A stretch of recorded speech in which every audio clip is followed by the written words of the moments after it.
Okay, today is, what is today? Today is Friday the November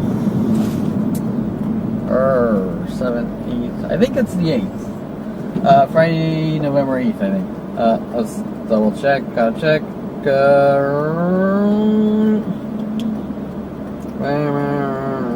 9th. Okay, so today is the 9th, and sorry. Oh, I got a new camera, so this should be a lot better. It's this little Yi 4K thing, and tiny little sensor, so it is what it is on that respect. Daylight is great. It competes with the newer GoPros for only a couple $100, but nighttime is pretty crappy. It's noisy, and the first one I got had these weird crazy bandings on them, which was a defect, but these tiny little sensors can't really cut it in night, and I need a night camera because I'm kind of a night person. But even the bigger Sony like 7S's is a great camera, but it's still is a fight against the low light with noise, and that's just the nature of photography and collecting light in darkness. But anyways, this will suffice, and especially for the simple things I'm doing with it. And so I will talk about today, and sorry, I'm a little under the weather, just crappy sleep patterns, and if you've ever had one of those mornings where you wake up and chug some coffee but you're still asleep, it's kind of one of those mornings. So I'm going to talk about what I originally wanted to talk about was the famous tree incident, which, like everything else, is absolutely nothing at all, but which applies to my mother, her art therapy degree, and unethically using her art therapy degree on me at a young childhood to make me draw a tree, which me joking around with her seems to be the end all. I fucked with her crime, and I need to be hunted and killed by worldwide support for a tree she didn't like. Anyways, I'm going to skip that conversation today, even though that links back to early childhood, which is how I kind of wanted to start off. At maybe the age, I don't even know, 7 or something, I'm not sure. And I'm going to jump to a man named Brian Longbotham that I worked with coming out of college, getting into 3D animation, visual effects, and so forth, and how he was actually sent after me by the government to try to set me up, frame me, create mental illness. Worked on me for 15 years with Universal Studios, Modern Video Film, and then after he quit, or supposedly got fired from Modern Video Film, I became friends with him, and it turned out that he was actually hunting me down for 15 years after that with every large giant like Universal Studios or Rick Caruso property management companies, which is like a property billionaire, turning just every huge 800-pound gorilla against me for doing absolutely nothing wrong but being kind of a nice, shy, quiet, friendly person who just wanted to do something with his life, and was coming out of college with a BFA in a split degree in computer science and electronic media, which was really just a Bachelor of Fine Arts for art, but that was with taking some computer science courses and fumbling around, and then getting into the art department and realizing that I wanted to be more of an artistic person because as far as some kind of astrophysics mathematician genius, that is not who I am. And I struggled miserably on stupid things like Fortran programming classes, where we had to write code for rocket launch trajectories, and I could remember just fumbling and being in the office with the teacher as he kind of helped me work through it. But you know, that's not my thing. If you're a genius and a mathematician, you're a genius and a mathematician. And me, as far as astrophysics or computer science level designing silicon semiconductors or whatever, that's never gonna happen. So anyways, I became more of an artist, and obviously later on into computer networking, IT, hardware builds, basic level programming, .NET web programming, SQL database programming, but nothing on the level of whether it be the astrophysics and the astronomy classes I took, or the programming like discrete data structures and things where I just completely sucked at. Okay, so anyways, and actually I wanted to jump back from the last couple of conversations I had regarding Christy Reynolds and the movie Creepshow with the cockroach segment, because I didn't really explain much the segment, which Creepshow is, it has like 4 or 5 30-minute shorts, you know, comic booky horror shorts, and I didn't really explain what it was about, I don't think, in my last dialogue. So I kind of wanted to quickly explain that and the relation. Plus, I watched it last night just to sort of remind myself about it, and also look at the little specific, intricate things that, you know, aren't really lodged in my brain, that were used to try to flip me out and make it look like I conform to media, or try to snap me or break my mind, or whatever their motive is. And so I just quickly wanted to go through that, because this will apply to Brian Longbotham, the entertainment industry, all the things the FBI, the NSA, psychology community, and my family are doing to try to cover up these operations.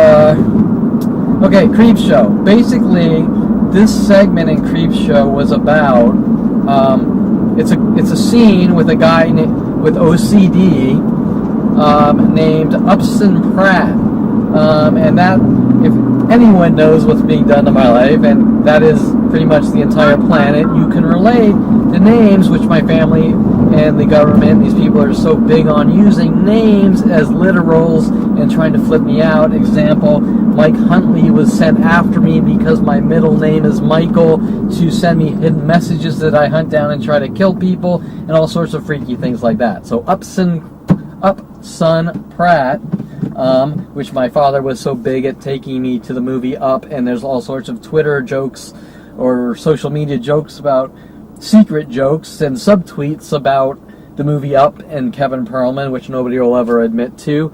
But Upson Pratt is the character. He is a complete nasty, unmoral, I think real estate tycoon asshole, which in the movie there is a lady who, her husband died or something, and he's happy and tells her good, he deserves, you know, just things like that, right? He just doesn't care, and he's a complete nasty person with OCD. And the whole, 30-minute short is that he is in his penthouse suite office, and he's on the phone, and obviously one of the OCD the big things is germs, and so he is in a white penthouse clean suite where one cockroach after the next keeps showing up, and he's trying to get work done, and cockroach after cockroach just keeps showing up. And so Meanwhile, he's trying to do business and on the phone, and they show that he's just sort of kind of treating people like shit. And so, complete asshole. And ironically, Kevin Perlman, me, was labeled an asshole for some reason. I've been labeled an asshole with OCD for some reason. And so these are all the things that my family's taking out of the movie and applying and giving out to the world to sort of try to make it look like I watched the movie and I think I'm in the movie and I conform to the movie and things like this. Now, through the scene, there's a reference with a black person named Carl. Wait. I'm not sure the name. I think it was Carl's name. Whatever. Oh, Mr. White. That's right. Ironically, they call the black person Mr. White. And, while he's not really mean to the guy, he shows that he thinks he's above the guy by saying your people are good at things like maintenance, right? And so the entire context of Mr. White is it doesn't really bother him, but he thinks it's funny, some crotchety old bitter man with OCD, whatever, right? Which I believe might apply with the movie Ralph Bakshi's Wizards to how Kevin hates and belittles and doesn't like black people and all that bullshit. But whatever. So anyways, there's Pratt, and then I think it's like a real estate or at least business manager's name is, I think that's Carl Reynolds. And keep in mind, my stepfather, Arnold Silber, is a real estate tycoon, which runs around saying that real estate is like people on Monopoly boards kind of trying to make me work on their little Kevin's playing games with people's lives bullshit.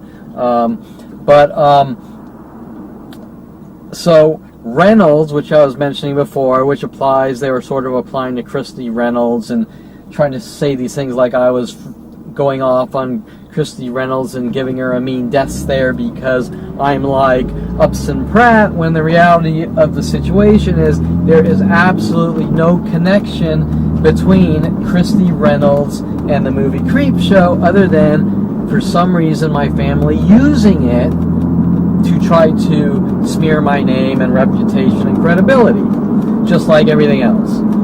So,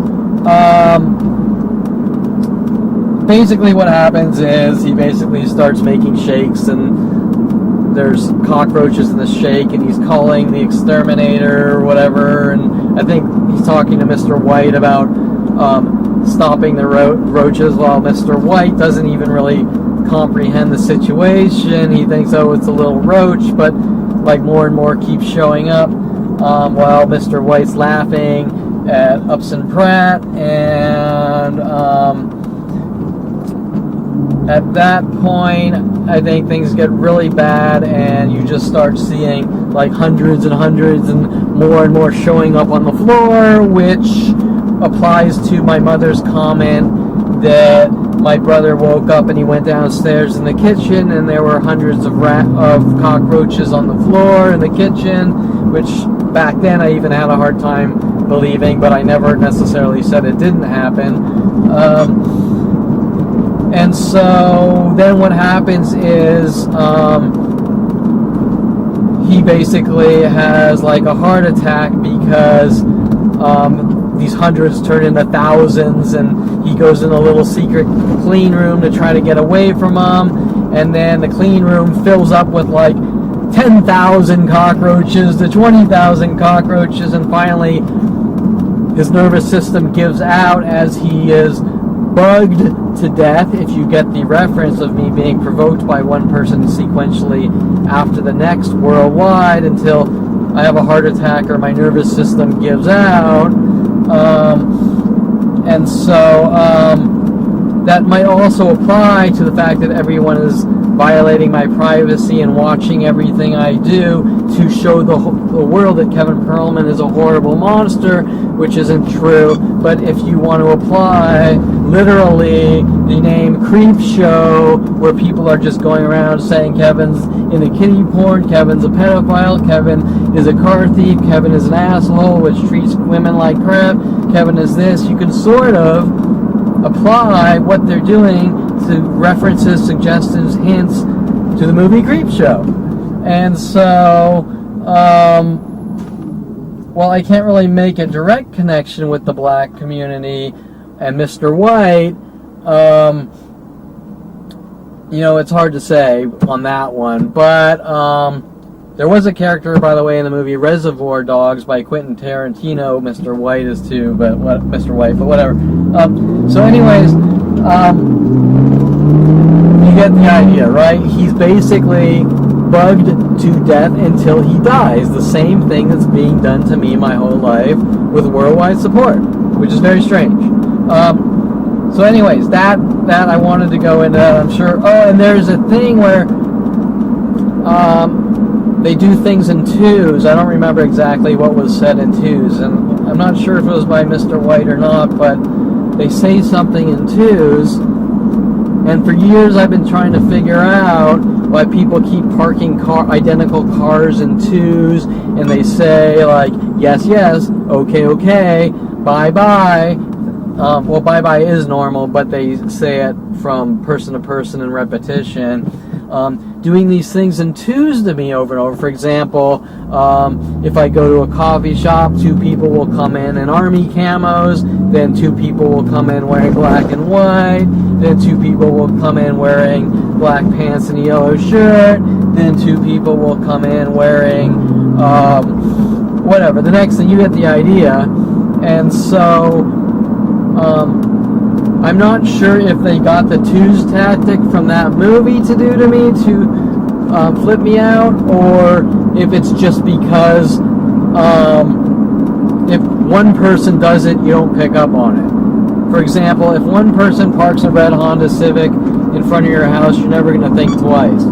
But if you see 2 red Honda Civics together, you're going to say that's strange and coincidental.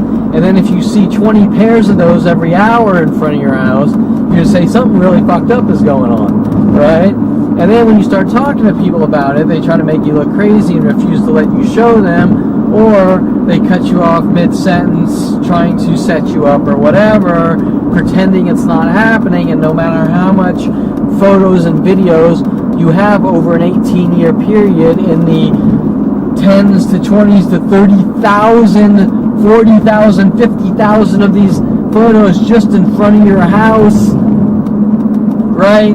I mean, maybe once every 4 months you see 2 cars like that parked together, but 20 pairs an hour, right? And where it gets even worse is maybe you walk in your house, there's 2 red Honda Civics together in an hour, you walk out, and there's 2 blue Honda Civics where the 2 red Honda Civics are, and then you go to the beach and take some photos, and you come back, and there's 4 gray Toyota Camrys, right? And then maybe you ask a girl for her phone number, and there's 10 white pickups in front of your house, right? You get the idea.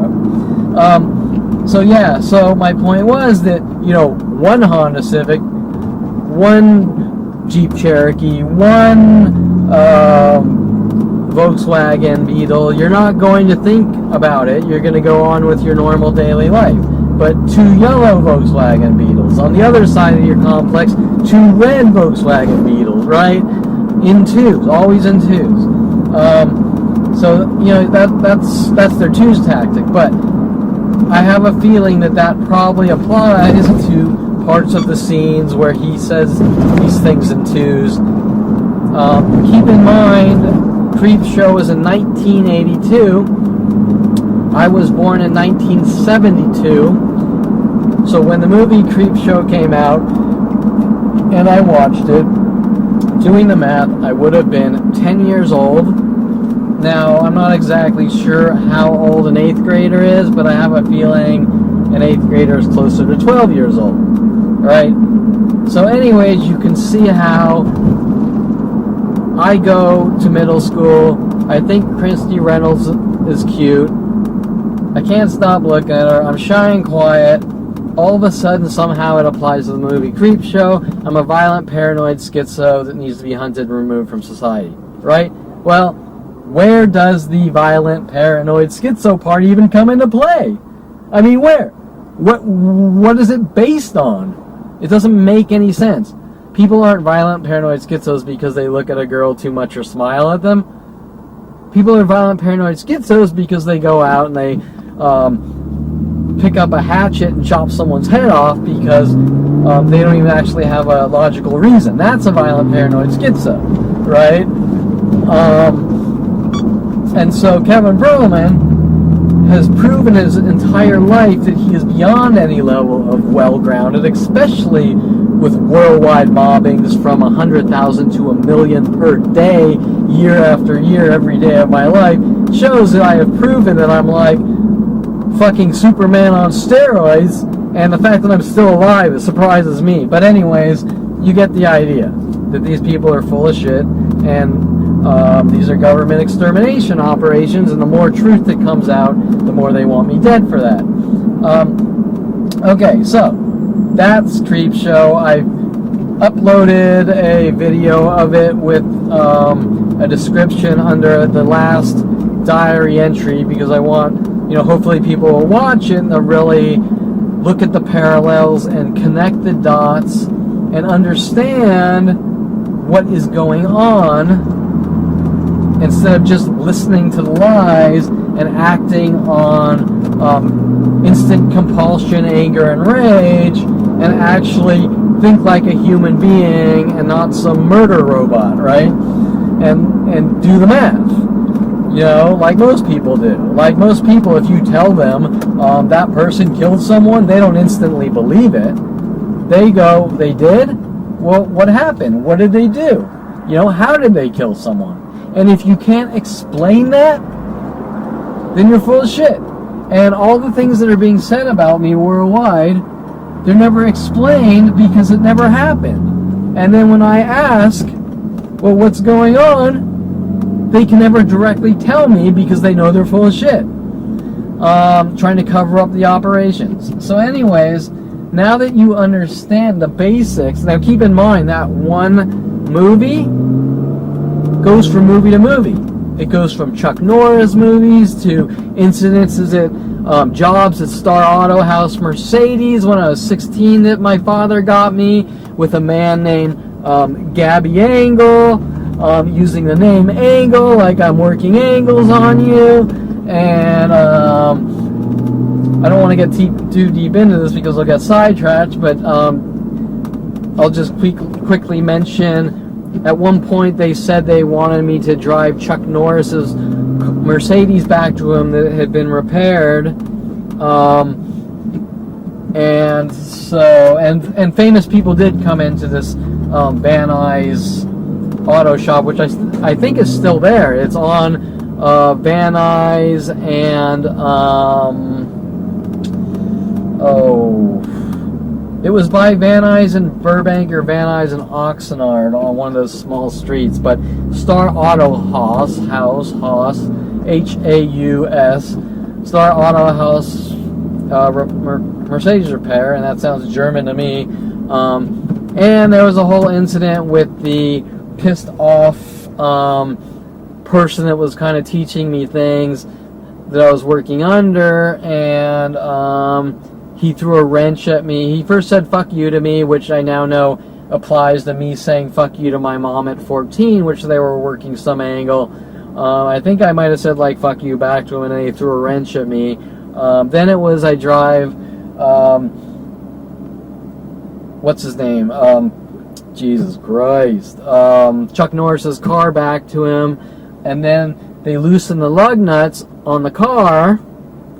Now, whether that was an intentional sabotage or an accident, well, being that this happens on a daily basis, I'm pretty sure the guy loosened the lug nuts to try to cause an accident. But more importantly, I believe that even though I haven't told many people about that, I believe probably the world was told that I loosened the lug nuts on the car, just like everything else in my life where people keep doing things to me, and then in order to cover up what they do, they say I did it, and then they say that I'm a schizo, right? Things, just freaky things like that. So I'm pretty sure what happened was they loosened the lug nuts, tried to cause an accident with the amount of people I've watched throw their vehicles at me and try to cause accidents to make me look like a reckless driver, especially with Officer Sean Dincey's discovery that I have driving problems, and my family saying the same thing, that I have driving problems, when I have always been a beyond any level of exceptional driver. When I was 16, going to Los Angeles County Raceway bracket racing, or now, and I can tell you that almost every car I've ever drove, as you can see right here, has a stick shift in it, and I'm driving a stick shift right now. I'm shifting, I'm talking on the camera, you don't see any reckless driving, and even though I'm pretty much quitting smoking, I'm gonna smoke a cigarette as well. Uh-oh. Well, there we go. Always have backups. I'm going to smoke a cigarette, drive a stick shift, talk on a camera, and prove to you that there will be no accident unless someone rams me or something, which is not out of the norm in my life, and then say I ram them or something like that. To show you, and by the way, this is probably my last cigarette, to show you that my driving is great, and between the amount of people I have avoided trying to frame me or set me up, I can assure you that I am an awesome driver. Yeah, maybe not Mario Andretti, but above the average.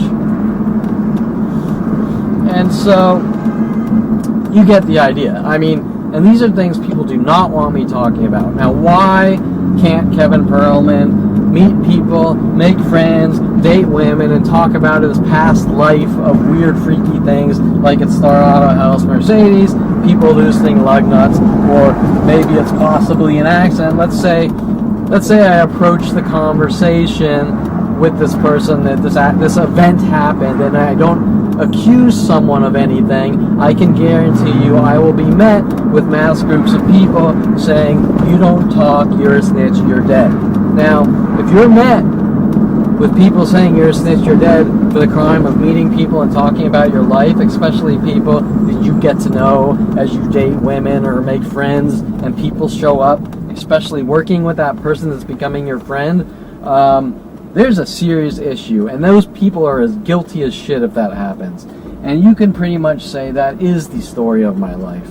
But, okay, let me just pause this here and reroute because I gotta plug some information. Well, no, wait. I gotta prove to you this beyond any level of childish act that I can smoke a cigarette and drive without an accident. So, I will finish the cigarette, then I will pause the camera and redo my GPS. Now, I wanted to update you on these events or these situations because I now want to proceed to Brian Longbotham, the entertainment industry, applying to Universal Studio jobs, which were pilots, to modern video film, and after, or before and after, our friendship for 15 years, which was pretty much the same as every other friendship, which is people coming into my life, trying to set me up, frame me, create mental illness, and rid me of the world. All working with government operations, NSA, FBI, and worldwide groups, working together, coordinated in these terror operations to just either remove me from society or try to kill me, create mental illness, create mental seizures, collapse my brain, flip me out to the point where I react. The police like Dincey, who has been working with my father and Mike Huntley, following me for 18 years. Dincy is involved with the Topanga LAPD. I trace back 18 years of following me from place to place with these mass attacks to set me up in what he calls a neighborhood watch group against one man with worldwide support. In other words, the documentation on the front of my website, I have a neighborhood watch group on Kevin Perlman. He has driving problems and yada yada yada, means that when I drive out to Los Angeles or Las Vegas or San Diego, random people will watch everything I do, and if I fart wrong, it'll go to Sean Dincy's worldwide internet-based neighborhood watch group. So, imagine you're on the freeway and you do something everyone does now and then. Your tire touches the white line, right? All of a sudden, that gets reported to these neighborhood watch groups, which are worldwide, and people follow you around saying that guy's a reckless driver, so we need to remove him from society and make him pay for the crimes of being a bad driver because of imperfection that everyone does, right? Like going out on a date with a girl and you farted, therefore you're a woman hater and you're never allowed to date a girl again, are all on par with what's being done in my life. Now, the bottom line is that the definition of a neighborhood watch group isn't to have worldwide groups follow someone around and endlessly provoke them until they get a reaction to lock them away. That is not the definition of a neighborhood watch group. The definition of a neighborhood watch group are people living their daily lives and being alert about their surroundings, and if something happens, they call the police, right? So the things where Officer Dincy is contacting my neighbors, which have stated that on the stand, in courtrooms, on public record, basically show that illegal operations are happening because police officers are not allowed to contact people and tell them to hunt people down and pretend they're police. Those are called vigilantes, and it does not matter if a police tells you to hunt down and kill someone in the name of the law or not. That is a crime. And if you do listen to that police officer, you're involved in attempted murder or murder, which one of those people I can name. Well, let me name several names. Terrence Scroggins, my neighbor in Unit 1, and Greg Koenig, my neighbor in 2. But they're all involved, all the neighbors in my complex, in the Met, and groups of people worldwide have all been contacted by the police and told to hunt me down and kill me, even with such statements from Officer Toro, obviously not a real name because he flat out gave it to me before even talking to me, and no police officer, as we know, just gives out their name, but who called himself Officer Toro, applying to a guy named Javier in one of their frame job or setup operations when I was 21 in Southern Oregon State College, trying to accuse me of something they were trying to set me up with, and stated if I ever take a picture of a person, he will exercise the law in his own way, which linked to Aubrey Fisher mad about me for getting into studio photography, which all comes down from my family and parents. Either way,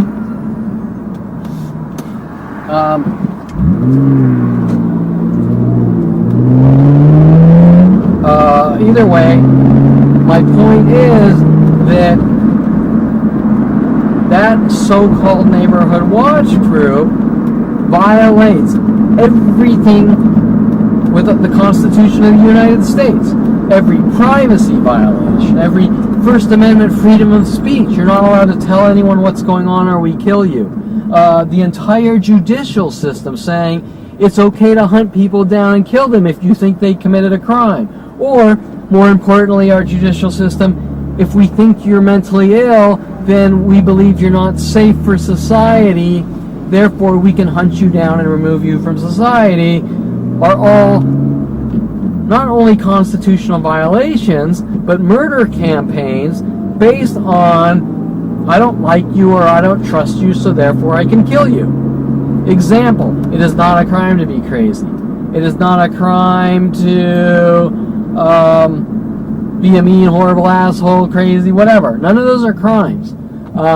It is not a crime necessarily to be a shitty driver, right? It is a crime only to commit a crime, and therefore that's the reason we have the constitutional protections to protect us from vigilantes or Jew haters that wear police uniforms, or people that go, he's weird so it's okay to hunt him and kill him because I have a police uniform, right? That's the entire reason we have the Constitution of the United States, because if we didn't, we would live in Britain, dealing with oppression. And so that's the point, is that these so-called neighborhood murder operations, which they try to call neighborhood watch groups, aren't neighborhood watch groups. They are government agendas to stalk and kill people they don't like. And the fact that I have police scanner recordings of the police, especially the San Fernando Valley police, running around labeling people as mentally ill and putting them on watch lists is a problem, because their fate is sealed like mine. I think you're crazy, you're dead. Why? Because we want clean streets. We want a clean neighborhood, so we don't want anyone that's crazy. So if we label you as crazy, whether you're crazy or not, you're a dead man. We're going to exterminate you because we want a perfect society. Well, who in past history, who has done that? The first one comes to my mind is Adolf Hitler. And where do these gang stalking tactics come from? Adolf Hitler and the KKK. Is Sean Dinsey a bald, skinheadish looking person? Yes. Is Bailey Bernard sent after me by the police, a bald, skinhead-ish looking person? Yes. Who else? There was another bald person that came after me too. So I've had a whole bunch of bald, skinhead-looking people come after me with the LAPD. Anyways, let me pause it here, and then I'll get back to Brian Longbotham, who was clearly working with the LAPD, FBI, NSA on the psychological murder operations. Okay, so it turned into a really nice day. This beats sitting in a car sweating, get some fresh air, which for some strange reason I'm told I'm not allowed to. I'm starving, so I'm going to find somewhere to eat and drive aimlessly and talk to you until I find some good grub. But in my life, I would be told with the endless disinformation that by driving aimlessly to find somewhere to eat and not knowing where you're going and directly going there is reckless and careless and a crime, and I think differently because I don't think that that's a problem, and I think differently than the rest of the world. That's what I would be told, especially by my father, to control my disinformation and telling me stupid crap. Like some security guard yesterday trying to tell me, by Allied Security no less, who has been paid off to follow me all over the world to try to thug and blackmail me quiet about things which they're obviously heavily involved in these murder operations, telling me yesterday, trying to thug me, telling me that I've taken pictures on private property and therefore I've committed a crime and that's illegal. Well, it is not illegal to take a picture anywhere, ever. And I flat out said, well, it's a crime. What's the penal code? Because obviously, if a security company is hunting me down to kill me, or as they say, doing their job while following me from place to place in public and on public roads. What is this penal code of this crime I've committed by taking a picture, right? Well, that goes with Officer Toro. If you ever take a picture of a person, I will exercise the law in my own way, which goes to Aubrey Fisher. Because you got into studio photography, we're going to hunt you and kill you with worldwide support, which goes to my family. We don't approve of Kevin Perlman taking pictures of pretty women because we're orthopedic surgeons and urologists who don't approve of that thing, and we want to keep our names. They want to appear as if they're good people, that type of thing, right? So, anyways, you have to understand how the hows and whys people are being contacted and told what they're being told and why they're being told what they're told and what the motive of their being told what they've been told, right? You get the idea. Without that, what's the point, right? You can't walk around in life not caring about the important things or looking at a situation and not giving a crap about the hows and whys and where's it's going, or you won't get anywhere in life, right? Unfortunately, that's not my problem. I have a whole different set of unique problems that don't really exist for anyone else on this planet. Okay, but anyways, so I'm going to find some food. I'm going to talk to you about Brian Longbotham. Now, Brian Longbotham is a very important topic. A topic that I have been trying to write blogs for years, and I have never been able to get around to it because I'm constantly met with worldwide attacks. And they know this, and they know the more they hunt me down and the more I have to document being hunted, the more I end up focusing on the present, which is extremely important. But the past events leading up to the present are actually more important. And while the police and the psychology community play their control games, that by you looking back through your life and analyzing what happened, you suffer from obsession, is a con and a scam to control information and control what I learn, figure out, and find out, which they don't want. Hence, he suffers from obsession because he's talking about his past. Well, the problem is that I'm being hunted by worldwide groups to be exterminated because of my past. And after 18 years of this hunt, all day and night with billions of people trying to kill me, it's not the type of thing you can really forget, and it's the type of thing that the world needs to understand happened, and it's the type of thing that I need to talk about to get out of my brain. Hence, why would a psychologist, psychiatrist, or anyone in the psychology community tell you that you're not allowed to go to a psychologist or a therapist and talk about your life is beyond any level of unheard of, and anyone with common sense will tell you there's a good reason for that, and it doesn't have to do with my health. It has to do with criminal activities that are unheard of and unprecedented. And anyone with common sense will tell you that. So the problem is that I'm no special genius here. Everyone else damn well knows this, and they don't want this coming to light. And these are the questions or the topics that need to be talked about for me, for people that want to be in my life, because obviously I'm not going to let anyone in my life that isn't going to be honest about the situation, because if they don't want to, if they're not on my side and they're on the side of the people that did this to my life, then why would I want them around me, right? So anyone that's going to be in my life is going to have to talk about what was done to my life. Anyways, that being said, Brian Longbotham is very important to the things that have been done to me, the progression of these worldwide murder operations with the entertainment industry, and obviously linked back to the things I'm telling you, started with the media and entertainment industry and the people around me and my family, starting at 5 years old, right? And all these things are linked together, they're connected,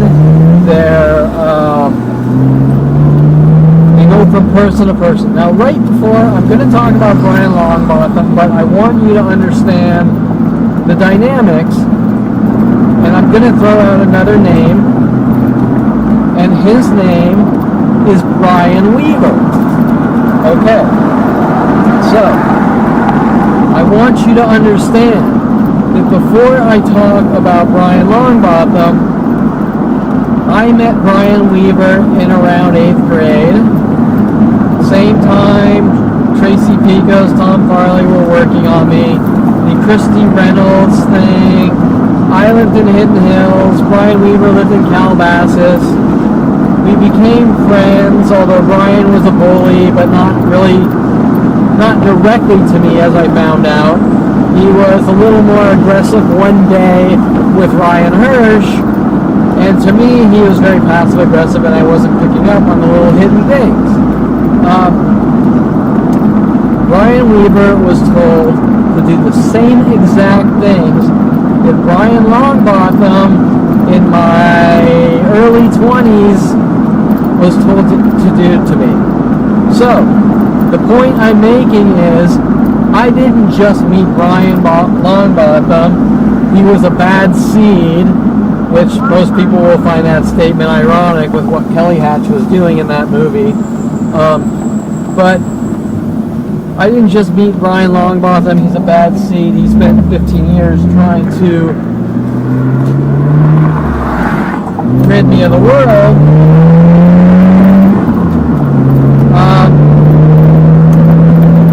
Brian Weaver, along with everyone else, so it's not just Brian's, but they like to use the same people with same names a lot of times to try to flip me out.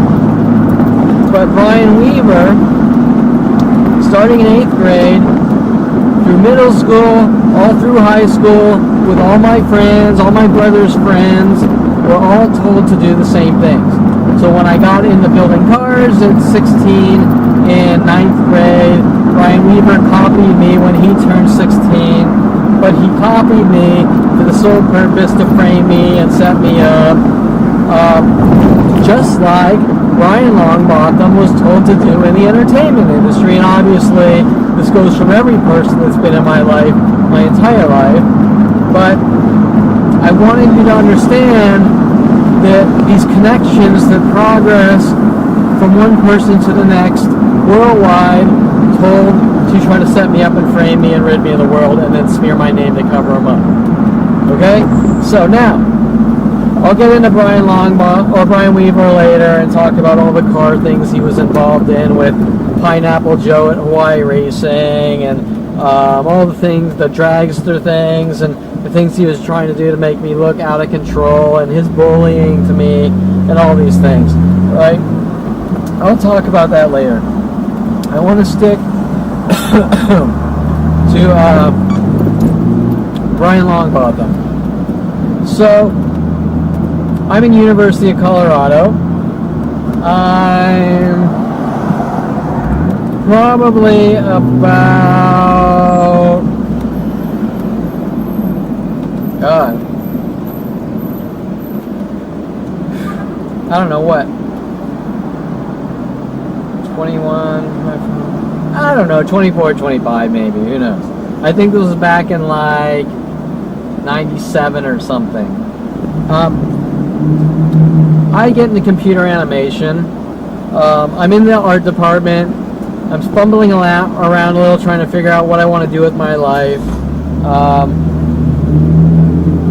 I asked my brother if he knows, this is obviously before I knew what my brother was involved in, but I asked my brother if he knows anyone that knows anything about 3D animation software, because unless you were going to one of those like special $20,000 semester schools per month or per semester, you couldn't learn it because 3D animation back then was very specialized, rare. Hollywood only used Silicon Graphics computers, which ranged from the cheap ones at $100,000 to the average workhorse, which was about $500,000. The Onyx, Silicon Graphics Onyxes, and I think the cheaper ones were called Indies, which ranged from $50,000 to $100,000. So you can imagine how specialized it was back then. Now everyone's doing on a $400 PC, right? Okay, so obviously University of Colorado and most normal mainstream colleges weren't geared towards computer animation and visual effects and teaching, but it was something I wanted to kind of see if I liked. And so I asked my brother if he knew someone. He said he knew Darren Moselle, which we grew up with, and Darren Moselle was writing, probably still is, for the entertainment industry, and there's probably a lot of connections with Darren Moselle and this being done to my life, especially when Mike Huntley in our office was digging for information by saying that he didn't like Darren Moselle and he didn't talk to Darren Moselle for no reason at all. He just brought it up out of the blue, which I didn't really think either way about it, because why would I care less about Darren Moselle? Some guy that's not my friend is my brother's friend. Means really nothing to me in respect. I don't like him or hate him. I just kind of knew him, and I had some social interactions with him now and then, but that's it, right? So my brother says, Darren knows, and Darren tells my brother that Darren tells my brother to tell me that there is a PC program called 3D Studio, and check it out.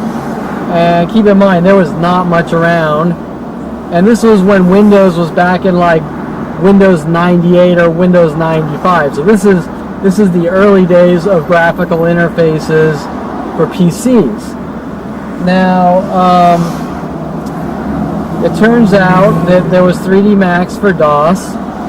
So yeah, so we're talking a simple program. It's DOS based, while Onyx, Wavefront, Alias, what were the big ones back then? Softimage, Wavefront, Alias, were all on Silicon Graphics machines in a specialized Linux environment, an extremely expensive software as well as hardware, or you have 3D Studio for DOS, or the old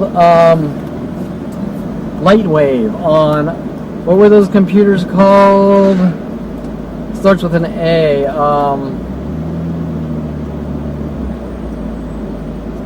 God, I can't remember. They were like a specialized Commodore or something geared towards graphics.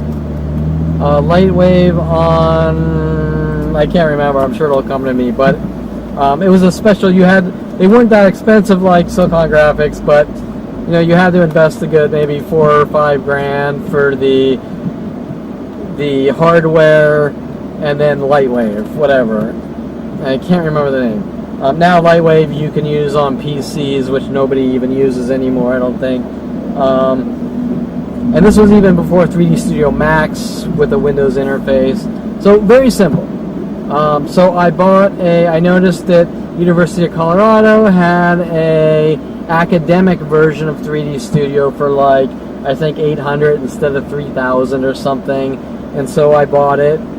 This was also before the internet, and just read books and learned it on my own, because they didn't have it in the college computer art classes, whatever. And I'm sure Tom Farley was running around trying to say that I'm competing with teachers and things like this by learning 3D animation on my own when you couldn't learn it from teachers.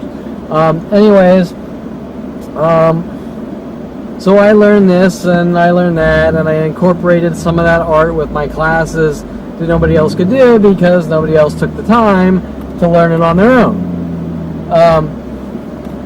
So whatever. Now, whether people are running around saying Kevin's a computer snob because he's doing these things that we aren't, well, that's a pretty pathetic personality. Instead of someone saying, I want to do that too, I'm going to take the initiative to do it. But anyways, I don't want to get into personalities from angry, bitter types of people. I want to talk about Brian Longbotham. So, Brian Longbotham, I believe at one point I tell my mother I learned enough to kind of understand the basics, which is what you do. And then I tell my mother that, you know, if they know someone to get into the industry, I'll sweep the floors because I want to get in the industry and see what it's about. Like most people in life, right? People take courses in college, they take courses out of college, they do interns, they do special programs to see if they like it, whatever. Anyone in the working world knows this, and that's what they do. So unless you're dealing with some like hoodlum murderer, thief, they might not understand the basics of going out, getting jobs, and doing things like this. But I think that 90% of society does understand these things, and so all this disinformation being fed to me like people can't comprehend my life or these basics is just disinformation. It doesn't make any sense. This is how 90% of the world works. The working world works, and most of the world does work because people got to eat. Capitalism has to thrive. Economy has to grow. Newer and newer things have to come out so that people spend money, and nobody generally has a problem with capitalism unless you're a Kevin Perlman hate group person, which says that capitalism doesn't exist and all these weird, freaky things. So, anyways, I tell my mother this. She talks to a neighbor from Hidden Hills, which I think she even might have dated once, I'm not sure. Like Andy something, I think, in Hidden Hills, and he refers Brian Longbotham to me, or modern video film in Burbank, you know, right by Universal Studios and Warner Brothers, but a smaller firm which really seemed to make their money with Saban's jobs of Power Rangers and that crap, you know, cheeseball crap. He would buy all this cheesy Power Ranger Japanese footage and reuse it and convert it into American footage and things like this, and it sold. It made millions for the kids, right? Whatever. Even though the shows were complete crap, I'm not making any judgments because obviously it's about making money and entertainment, and so whatever, it works, and they made money, whatever. Anyways, Brian Longbotham. So, you know, I'm just a schlep kid trying to figure things out, and they hire me for some internships, and Brian Longbotham was my visual effects supervisor, and I did a couple of years of summers at Modern Video Film, and it was okay. I was the only 3D animator there. You know, and you couldn't compare me to people working on the movie Tron 1 or anything like that because, you know, I was just trying to figure things out. Plus, I didn't have access to real hardware like Silicon Graphics machines, Alias Wavefront, which everyone was using, right? I was stumbling around on 3D Studio, DOS, which couldn't do what any of these other packages could really do. I didn't have the processing power, which even in today's age, is still a pain in the ass. And by the way, I'm out in Encino, and I'm noticing that there are tons of people out here wearing solid black pants and solid gray shirts, and obviously they are all directed at me and notified citywide to come out, especially if I'm in the area, to try to, whether it be cause accidents, flip me out, create mental illness, working with Sean Dempsey and these NSA, FBI, and worldwide groups. That's their motive, is to figure out how to remove me from society. So I'll probably be taking some pictures soon of all the gray and blacks to document for the world to see, which they'll say is a crime, which it's not. Anyways, so after this, where was I? DOS. So yeah, so I'm at Modern Video Film, primarily did rotoscope effects. And for those who don't know anything about what rotoscoping is when you paint on each frame an effect. So for example, let's say you go out and video or film a car driving, and then you want to make the car look like it's electrified with that lightning, electric or thunderbolt type of electricity. What they did back then was to paint on each frame by frame. So for example, video is 30 frames per second. 1 minute of video, 30 seconds of video, I believe is 900 frames, and 1 minute of video is 1800 frames. So let's say you have a car driving, you have 10 seconds of video where you want it to look like there's an electric field around it. You probably have to paint 700 frames, frame by frame, of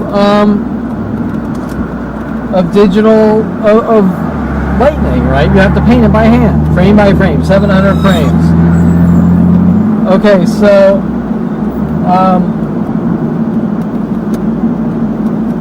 and that's how they did it, and they probably still do that a lot of times, but that's primarily the type of visual effects they did. And they had their big expensive rotoscope computers to paint frame by frame in modern video film. So Kevin Perlman comes in. They had 3D Studio on a computer, which I was happy as a clam. And I just, figured out what I could do, and I couldn't do a lot, and truth be told, 20 years later, this is 2018, it's a lot easier to do things now, let me tell you. Back then, you couldn't really freehand sculpt. You had to very mathematically build organic shapes. Now you just sculpt it with brushes and pens. You didn't have the processing power, the speed, the graphical interfaces, anything. So trying to compare today to the mid-90s is like a 1960 Volkswagen Beetle compared to a 2018 BMW, right? They're apples and oranges. But anyways, so I go in there.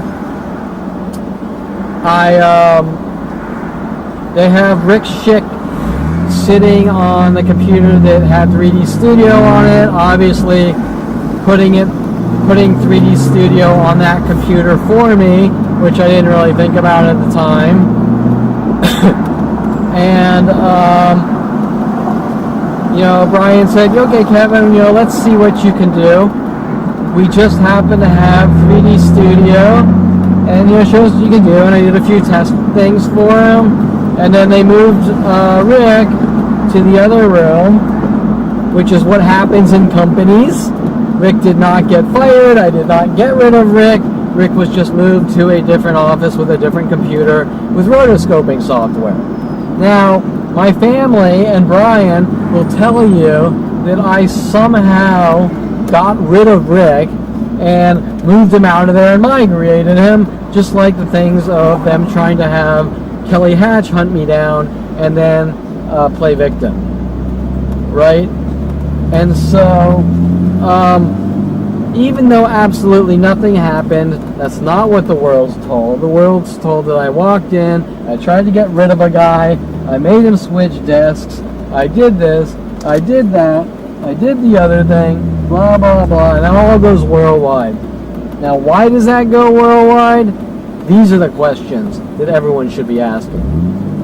Simple, everyday, normal things are taken out of context, turned into crimes, and go worldwide, with worldwide groups hunting me down. Okay, so I can't really remember Rick Schick much, but I remember he was a really nice guy, and I never had a problem with him, just like everyone else. Okay, so now I'm in the office. They've moved Rick Schick somewhere else. I do some cheesy effect jobs, motorcycle transformations called Chopper and Mango with a car Mango, which I believe actually at this point, which I never thought of until maybe about 38, I believe were actually suggestive things to try to accuse me or get confessions from me from, or I should say coerce false confessions.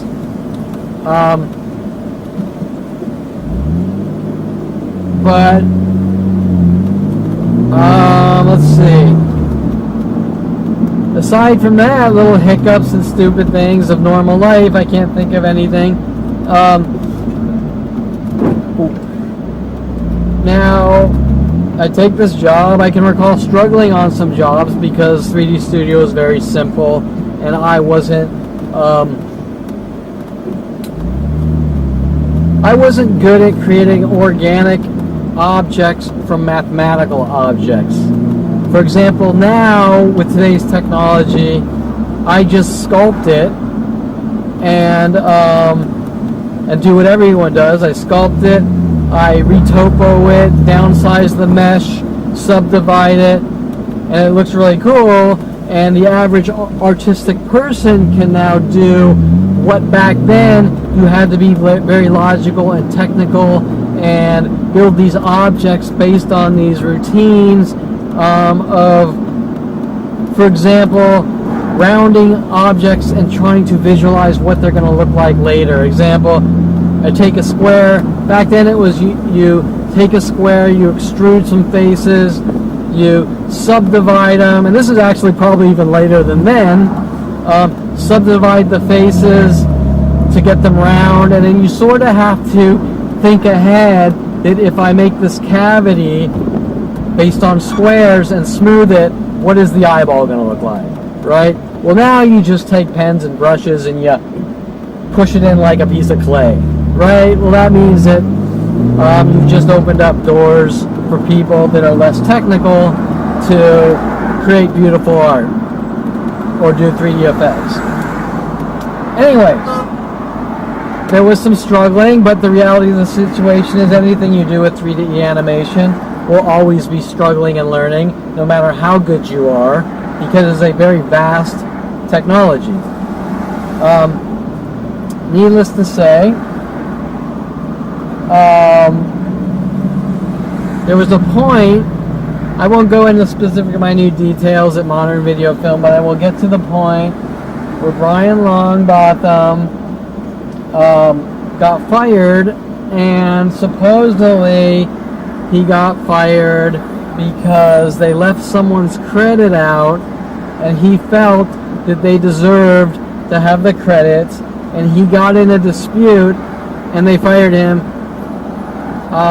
supposedly because he wanted their credits in the credit roll for their recognition and hard work. That was what I was told. Brian Longbotham was supposedly fired for that. Now, right before that, they offered me a full-time position at Modern Video Film for very low pay, which it wasn't all about the money. What irked me wasn't the pay. Oh, we got tons of grays and blacks. Okay. What irked me wasn't the pay. It was the fact that I wanted to learn things that were going to benefit me in the industry. Example, they offered me a full-time position for low pay. That wasn't the problem. The problem was that I wanted them to, invest in some silicon graphics, some cheap silicon graphics equipment for my future. Because I knew that learning 3D Studio, DOS, back then, which is now more of a game development platform, and now the platforms are more universal, so people do things cross-platform now, not like back then. So I wanted them to invest in some cheap silicon graphics equipment so that I could learn things that apply to TV and movie, because 3D Studio, even 10 years after, was never known as a visual effects software. It was known later on, after 3D Studio Max, it was known as a game development tool. And it's still, I don't think, recognized in Hollywood as a direct visual effects software. They're still using things like Maya and 3D Studio, Maya. The big one is Maya. Maya is the leader in TV and movies. And then after Maya, they use Houdini for the more specialized crazy particle system, the harder, more difficult effects. They were using Softimage for years, but now everything's a lot more fragmented. So for example, they might have some modelers on 3D Studio Max, and they might have some Softimage modelers, and they might have some Modo modelers, and they might have some Cinema 4D modelers, and now they just export the models, and when it's time to go into the pipeline for the the production, it'll go into it'll go into Maya, right? So now in 2018 they're developing cross-platform and exporting and bringing all these fragmented models and textures, which are all universal, into the same package in the end, right? Whatever, and it gets very complex. But back then it was a whole different story. Anyways, I'm going to stop for now because I found some food, and we even had a guy standing in front of, where am I? I'm at the pizza cookery in Encino, with a guy with solid black pants and a solid gray shirt, standing across the street staring at the pizza cookery in case I come here, with tons of people in Encino wearing gray and black. And I'm here with a parked backwards Prius, white Prius, with a Keys license plate directed at me. And the reason they use Priuses is because I made a joke about 8 years ago that I'm a hybrid and I'm part nerd and part artist, and so now they use white Priuses to send me hidden messages, schizo messages about myself, and then they have the Keys plate, which is some kind of confession they want about Keys, hence why Rhodey took me to the Key Club to try to get confessions that I killed someone. Anyways, I'll leave it at that, and I'm going to get some food, come back, eat, and then continue about Brian Longbotham and Universal Modern Video Film and all that. Okay, and rest my voice. Not used to talking a lot out loud. Told I'm not allowed to talk to people. Okay, I'm back. Oh, I don't know if this started, but so I'm back, and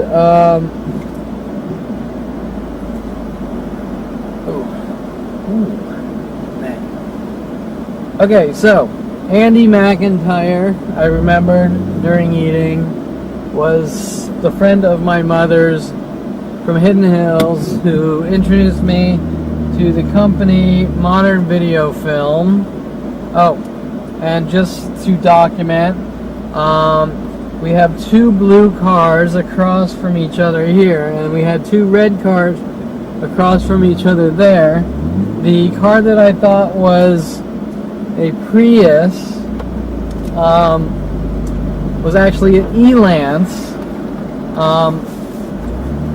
and which is another car they use. For example, they have 2 E-Lances on my small street. Oh, and then we have a black fake police car here, Ventura and Newcastle, which looks like one of the black fake police cars they were parking in front of my house. Working with, it was a movie with Denzel Washington that I watched one night, and he drove a black car with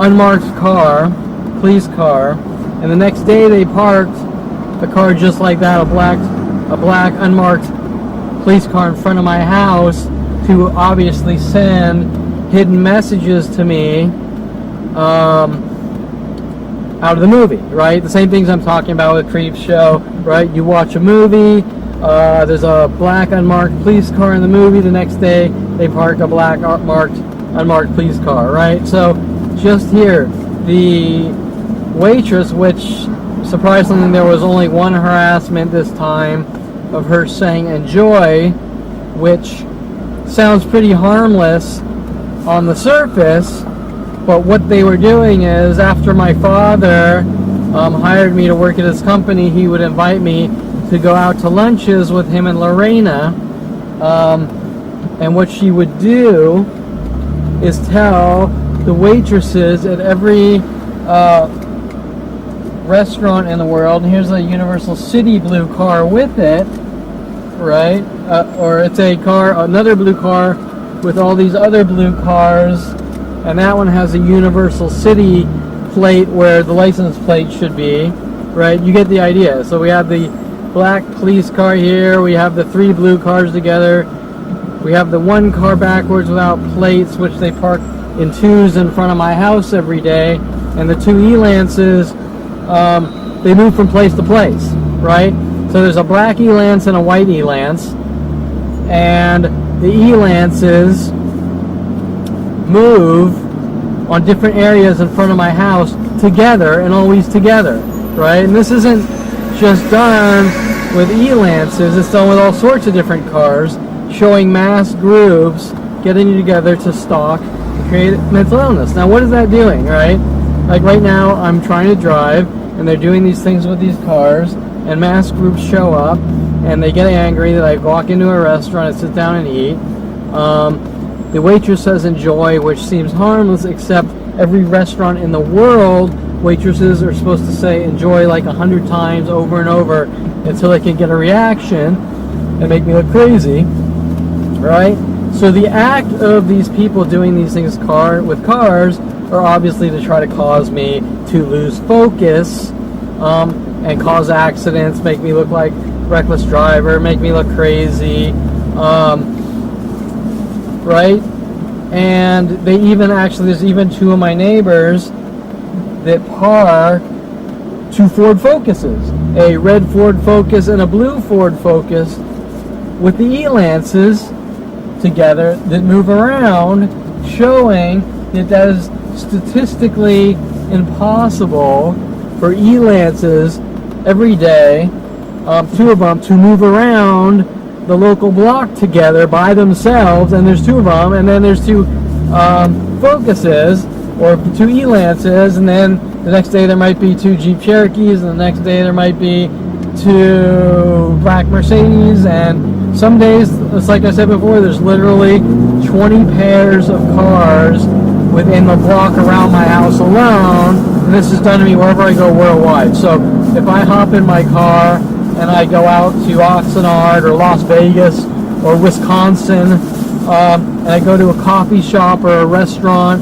within 15 minutes, groups will start showing up, parking cars in twos. Everyone will know me in each and every place, mimicking my social network comments or sentences from other people that I had normal conversations with, you name it. So anyways, you get the idea. Okay, so let's get back to Brian Longbotham. While these people are trying to gaslight, gang stalk, make me look mentally ill, and kill me, and tell me I have to ignore it or they'll kill me. So where was I? Brian Longbotham. I was talking about the point where he got fired. Brian Longbotham, supposedly, according to him, got fired right after I turned down the deal to take a full-time job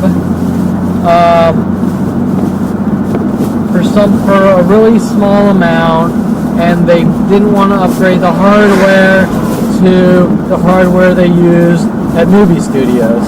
So I felt like I'm not going to get the education with these sweatshop workers that I need to get to work for larger companies like Universal Studios or even smaller firms, because everyone's using Alias Wavefront back then, right, on Silicon Graphics. And there was no PC. PCs weren't even a question. I mean, they were not, they were a joke. And there was some Lightwave users on, oh my god, the name almost came back to me. Something Tech toaster, video toasters. It's something like a video toaster or something.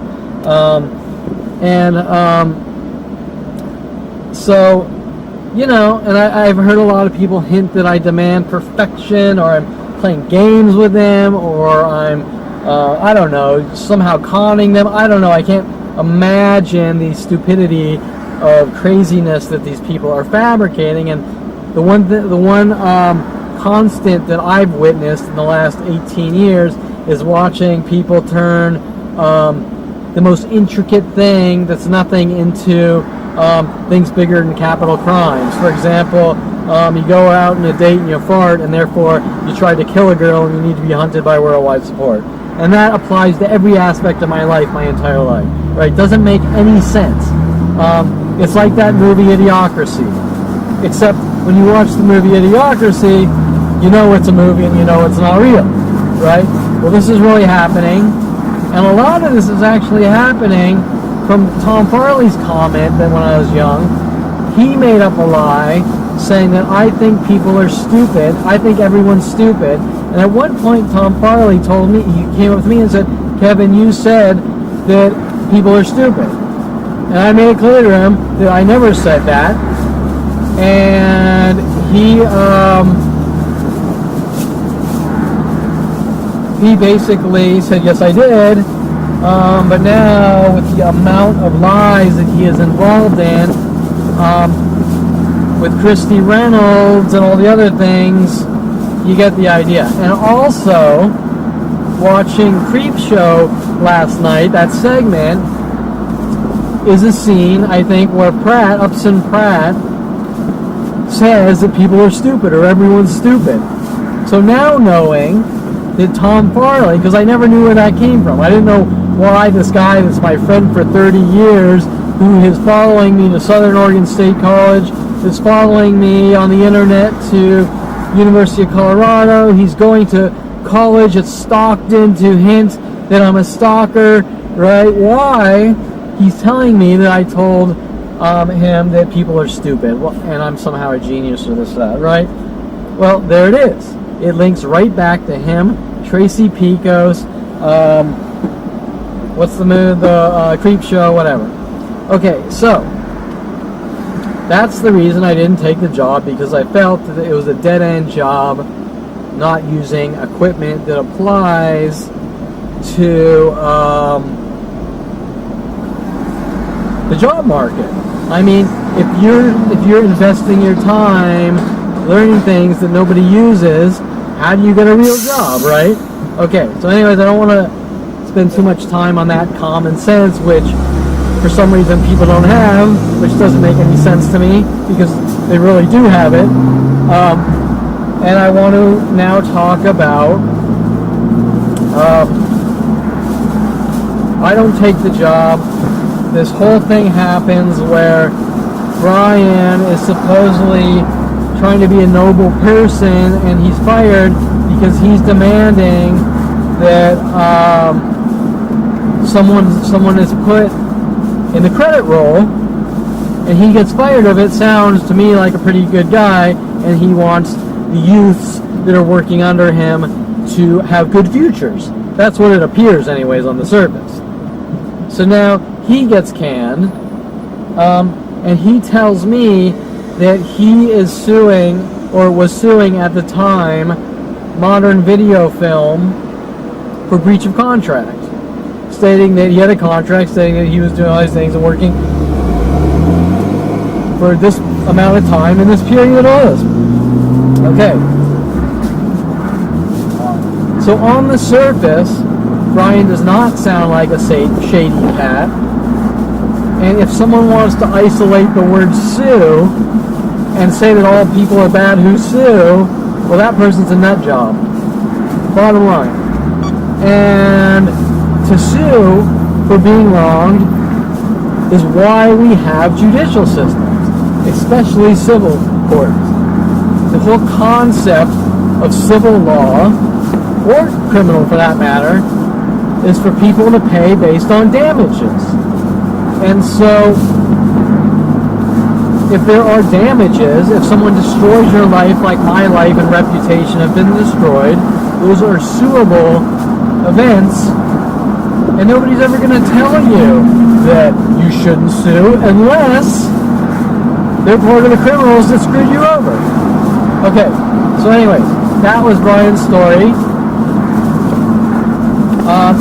He's suing for breach of contract, and he got fired for standing up for some youngster that they refused to put him in the credit roll, and therefore got fired over it, and they breached contract. So after this, Brian goes out. It takes, I think, several years to gear up for this lawsuit. I don't take the job, but I see potential potential future networks and friends in Brian, because successful people generally stick together with common interests. For example, people with visions and ideas, they don't sit around competing with each other. I'm better than you, right? Those people are all lowlifes, okay? People don't do that. I mean, well, I don't want to say people don't do that, but successful people don't obsess on stupid things like I'm better than you. They obsess on how can I make money, how can I come out with better ideas, newer visions, stay in the market, which is always changing. They don't sit there, I'm competing with you and I'm better than you. Those people go nowhere in life. I'm sure there's a few strippers or whatever that smoke crack all day and do that, but the average person doesn't. Yeah, sure, they write a lot of movies about it to dramatize that personality to make it entertaining or whatever. And there probably are a few crazies out there like that, which are the select few. But real successful people, you know, like Mark Zuckerberg or whatever, don't sit around obsessing on I'm better than you. They obsess on how can I make a dream come true, right? Those are the people, or I should say those types of people don't hang around with those nasty 9-to-5ers that think, and I'm not saying this about all 9-to-5ers, what I'm saying is that there are a good amount of people that have zero vision, and so their mentality is, I'm going to come in late, I'm going to leave early, I couldn't care less what I provide for the company or anything else, give me my money, I did my job. Now, I'm not saying that's wrong, because there are a lot of people that aren't visionaries, that's not their thing, and they have families to feed, and that's all that they can grasp. I'm not saying it's a bad thing, but what I am saying is that personality is not the type of person that visualizes ideas, that makes those ideas happen. Hold on, we gotta wait for the sirens to go by.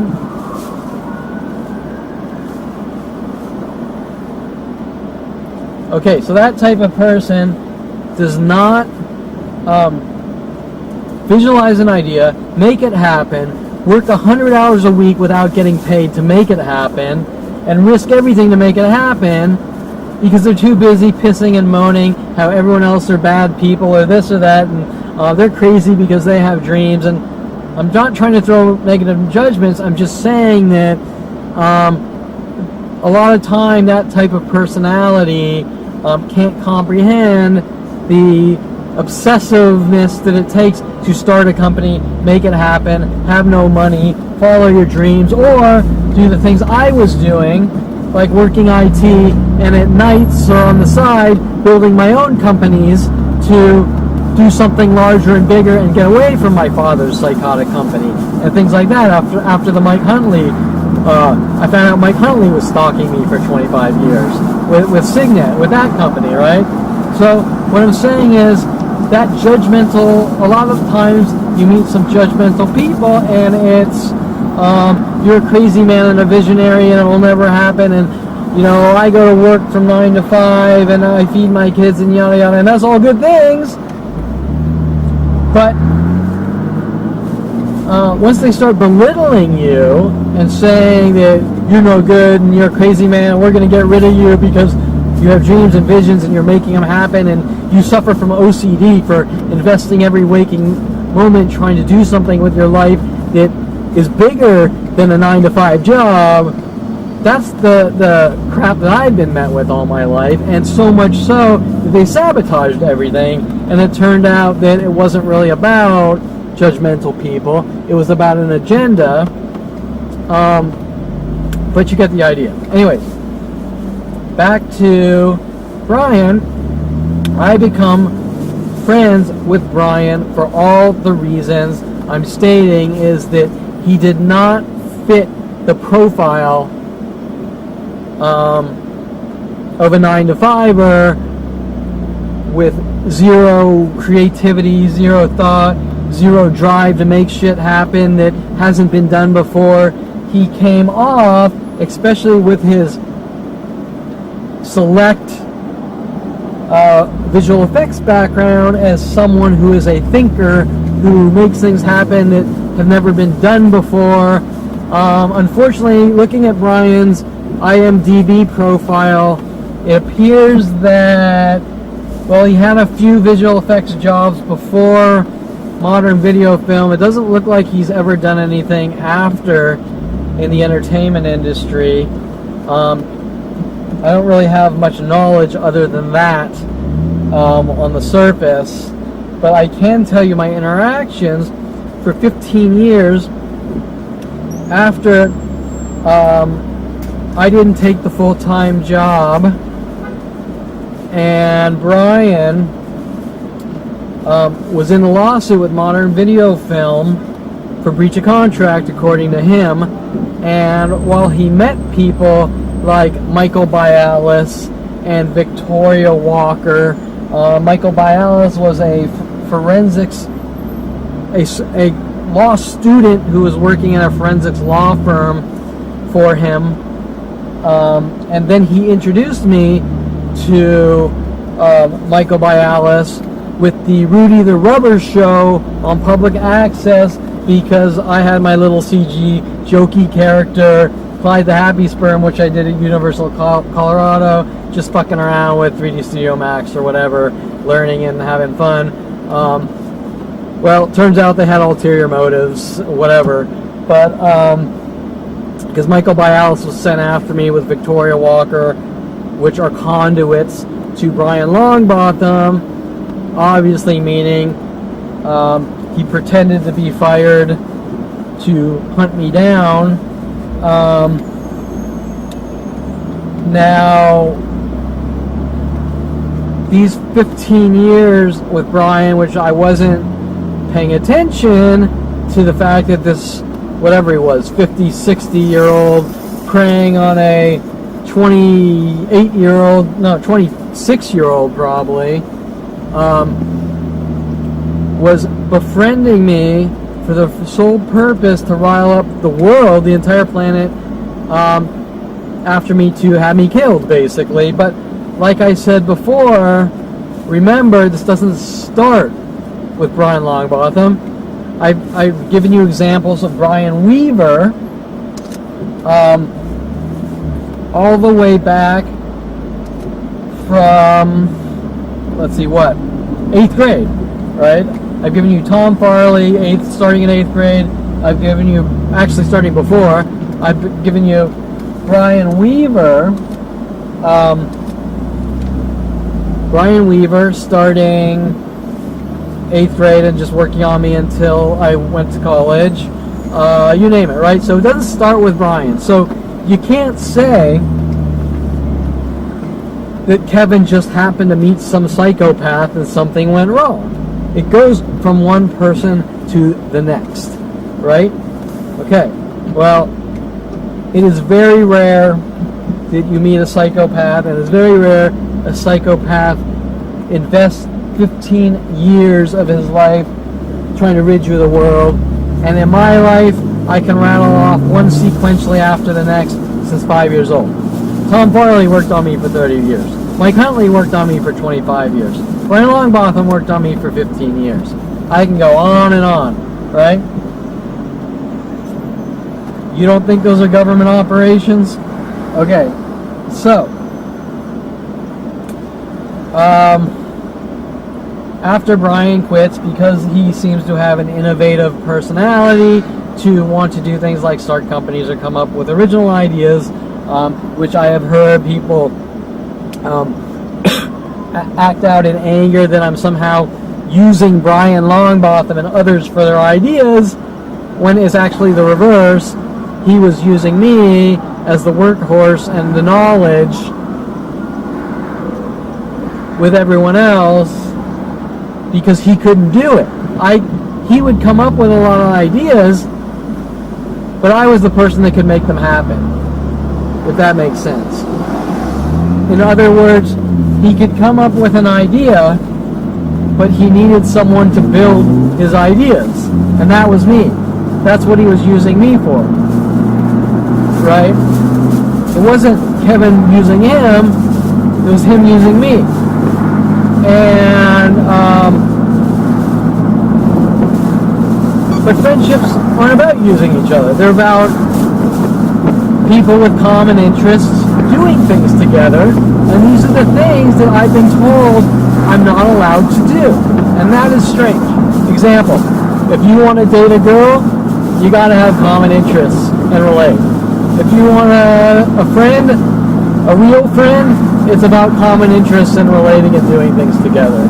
If you want to make money, your employees have to have common interests and want to succeed.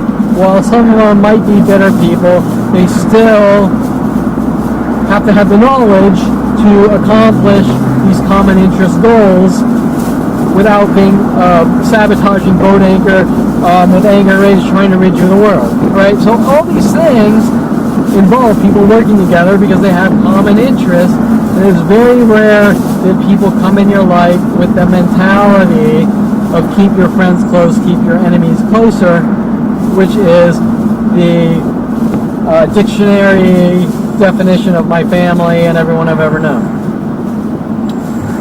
Okay, so Brian Longbotham Let me think. I'm on like thought overload here, but there's just so much with Brian. And I'm probably gonna have to cut this short soon because I'm getting tired. I'll have to continue this later. Okay, so while there are tons of events with Brian Longbotham across this 15-year period, which seem to link back to my family, and someone sent after me with my family and government to try to control, torture, terrorize, destroy my life, you name it. I want to talk about the Universal Studio jobs that Brian Longbotham hired me for, turning the Universal Studio Corporation against Kevin Perlman. This was done with Rick Caruso, Property Man Company, you name it. The 800-pound gorillas of money Brian was told to approach and turn them against me with billions of dollars to have me killed. Okay? Just pure insanity. Okay, people, I have no clue why they're hunting me down, why they're mad at me, why they're taking part. But let's start with Universal. Brian Longbotham first hires me, and this is several years later. This might be like 7 years later after he got fired and I didn't take the job. So I was friends with him that long, shooting the shit, coming up with business ideas. Of course, all of Brian's business ideas he never wanted to do. He just came up with an idea and then boat anchored it and came up with the next idea. And later on I figured it out. The reason he was coming up with these ideas was to try to send me schizo references. For example, one of the companies he wanted to start, he called Virtual PO, Virtual Post Office, which was actually a really good idea. It was a notification system for people with PO boxes to email them when they get their postal email or packages to alert them instantly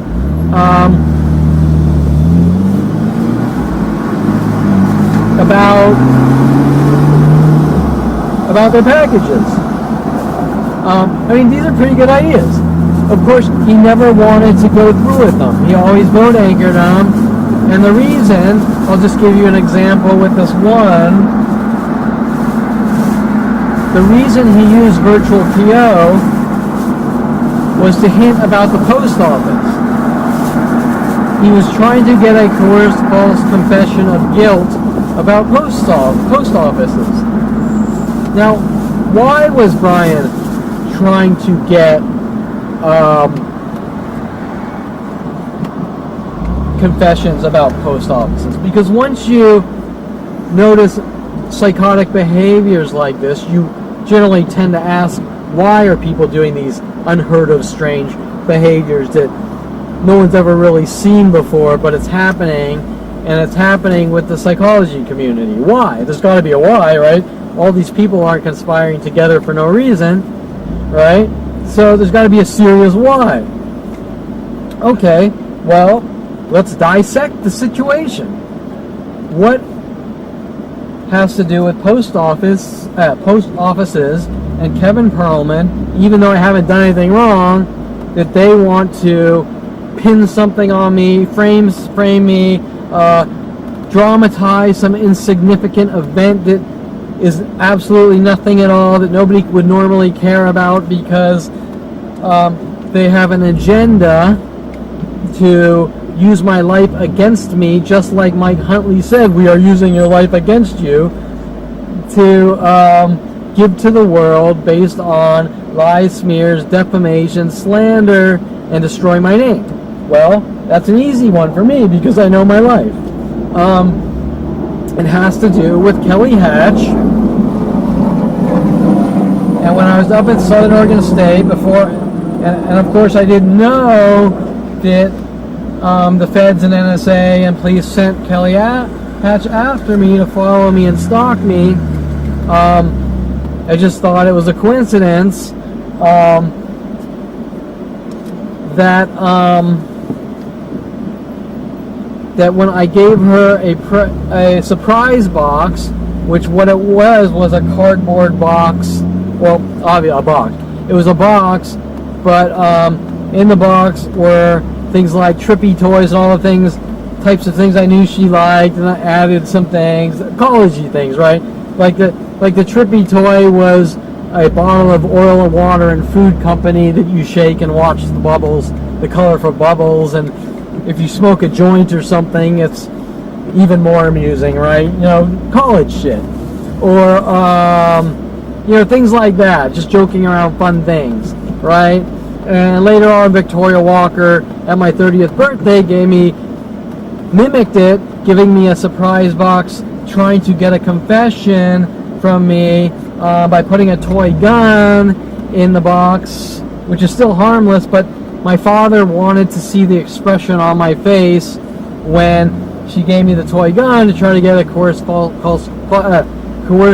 false confession about all my father's frame jobs, with my father putting bullet holes in his 300E Mercedes with the LAPD to frame me and things like that. So Victoria Walker, introduced to me by Brian Longbotham, obviously is connected to my father and the LAPD with these frame jobs, and then after they frame me, they want to try to get coerced false confessions from me, right? And then obviously there's worldwide campaigns to mentally batter me to death until I admit to things that aren't true. That's the reasoning why they won't stop attacking me. You confess to something you did, or we won't stop hunting you down trying to kill you. Right? So what they want is me to confess to something that isn't true so they can lock me away, or say I'm crazy. Either way, right? Rid me of the world. Okay, so once again, I've gone off on a tangent, but it's a tangent that completely relates to the thousands of things per person done to me that are all related and connected. So Brian, where are we? Oh, universal jobs. So Brian,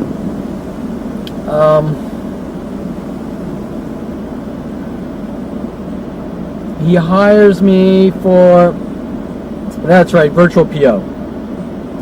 You get the connection. Virtual post office, virtual PO. I want a confession about you joking around and sending a box in the mail to Kelly Hatch and joking around with her by not putting a return address because you were going to joke around with her and tell her, make it a surprise, and then you were going to go around and tell her that, hey, look, I sent you this. Do you like it?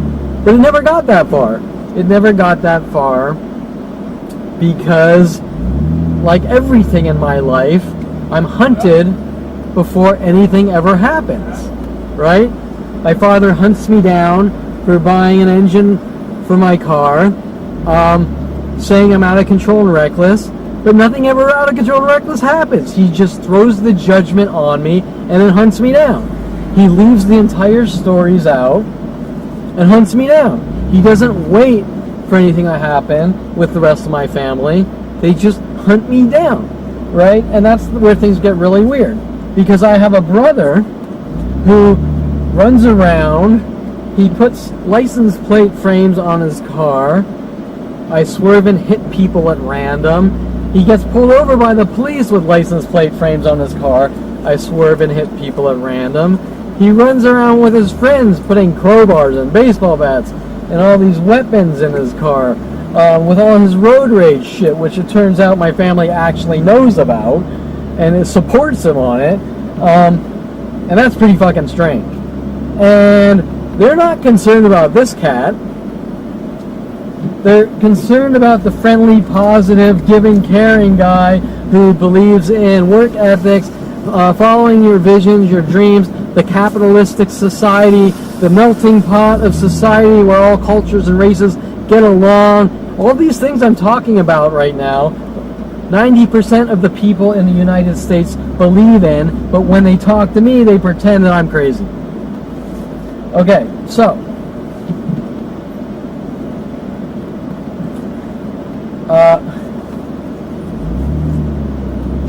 so you get the idea with virtual PO and the dynamics, very important, the dynamics of my family, how they operate, how cunning, manipulating, demented, unheard of things. I mean, these are things that you put in like the top serial killer book of, actually goes way beyond that. It's like something unheard of. It's like, anyway, and it's all mass conspiracies. That's what's even freakier. And people aren't saying this family's fucking crazy. They're helping them.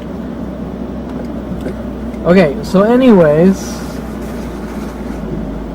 the first pilot that Brian Longbotham hires me for is a pilot called Spy Game. Now that's pretty damn ironic. Of course, I didn't know at the time that they were working on me with their spy tactics and their paranoid schizophrenia tactics. And my brother, I have a bug in your room and we're watching everything you do tactic. I didn't know that. Right? Had no clue. So,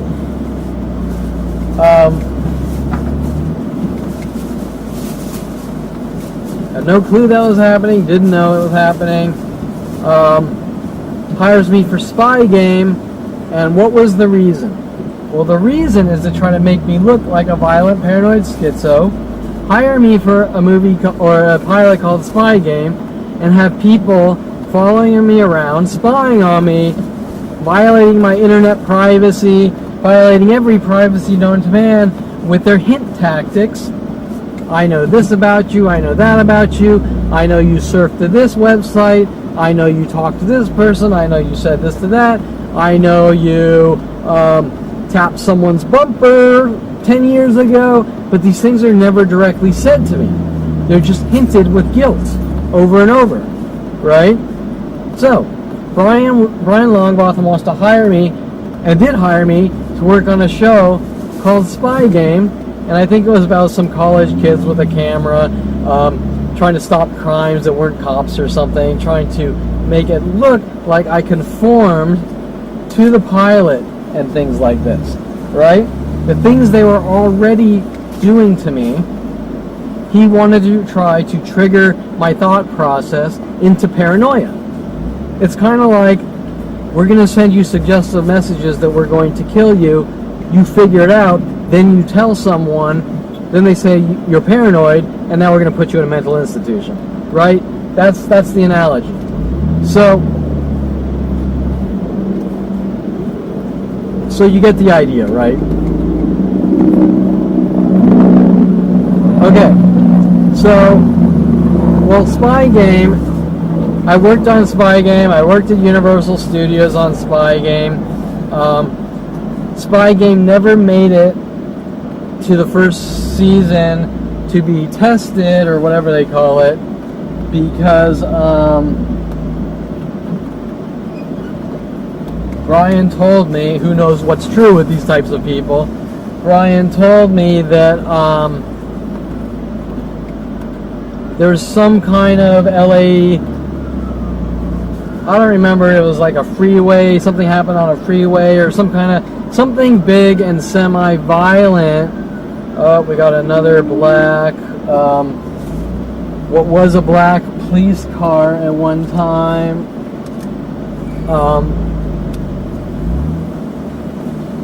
Okay, so that's, should we call that a coincidence or not? I'm not sure, given the amount of resources being used on me. But anyways, it never made it on the air because of some violent thing that he said. It ruined the timing. Now, whether that's true or not, I can't tell you. What I can tell you is I actually found it, downloaded it on a very rare website, but I still actually haven't watched the damn show. I just took place in some of the cheeseball effects. But whatever. But you get the idea. Now after this, that doesn't work. So Brian hires me for a pilot called Hollyweird, which was a Wes Craven production, and I'm sure everyone knows who Wes Craven is, Nightmare on Elm Street, and that ironically links and relates back to my childhood and all the things my brother was told to do to me growing up, him and his friends having me watch horror movies over and over, which isn't a crime and it's not a big deal. And I'm not even going to tell you I didn't like it, because I like horror movies, especially B movies, because they're funny and cheeseball, right? And so, while I find out I'm being hunted because my brother and friends would love to watch horror movies, and I would watch them too, nobody's mad at my brother and his friends for watching horror movies, which is normal, but they're mad at me, right? And I've had all sorts of freaky people follow me to coffee shops telling me weird things, while mass groups taking turns trying to rid me of the world, saying that people that watch horror movies should be removed from society and things like that, hinting to me that this is about horror movies or whatever while these mass attacks occurred. Well, it's obviously not directly about horror movies, but they were taking things from my childhood with Freddy Krueger, Nightmare on Elm Street, a little jokey prank I did with my brother where I took a little teddy bear and turned him into a Teddy Ruxpin, or Freddy Ruxpin I called it. You know, I put a Freddy glove on the bear or something, right? You know, just joking around. We used to do all these movie things. We used to video with masks and ketchup and little, put X-Wing fighters on monofilament and video them going down strings flying, okay? So whatever. So apparently my family didn't like this little Freddy Ruxpin, but they didn't care that my brother sat and watched horror movies and B movies all day, but they cared about the part where Jason had Kevin watch horror movies with his friend, and while everyone's allowed to watch horror movies on this planet, they got mad at Kevin Perlman for watching horror movies, saying, "We think you're a violent, paranoid schizo and a serial killer and murderer." It's very strange behavior on their part, on things that nobody normally would care about. But when it comes to gang stalking, that's the point. The point is to make it look like you're crazy. Example.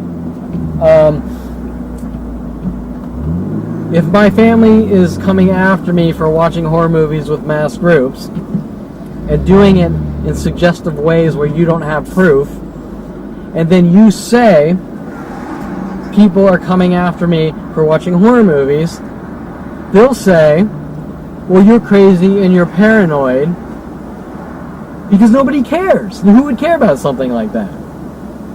So now, once you think like that and understand how gang stalking and street theater and these conspiracies with groups trying to flip you out and keep hinting that you did this and keep hinting that you did that, and leaving Freddy gloves on your welcome mat every day and things like that you can't prove, they're trying to make you look crazy, right? That's the point. That's why it's called gang stalking or gaslighting.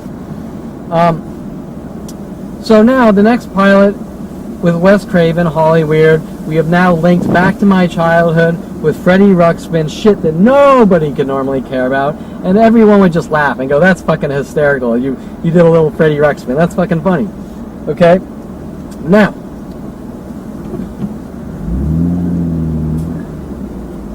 there were several lead-ups to this job, Hollyweird, which I wasn't picking up on. The first one, because Brian Longbotham was actually also not only working with the mainstream entertainment industry, but Brian Longbotham was working with the adult industry, right?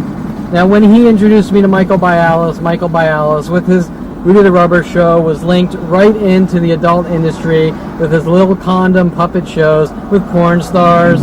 Victoria Walker supposedly was an stripper and prostitute, although from her, the way she acts, I think it's all a lie, because she says one thing, but she acts like a complete conservative square, beyond like my father.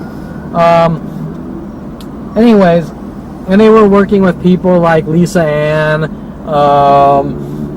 and all sorts of people. They were turning against me.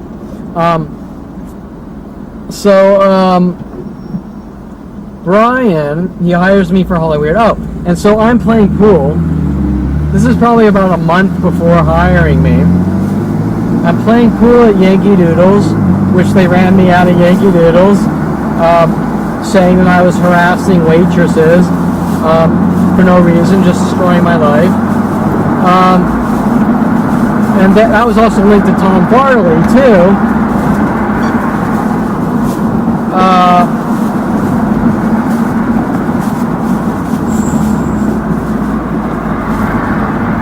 Sorry, watching traffic.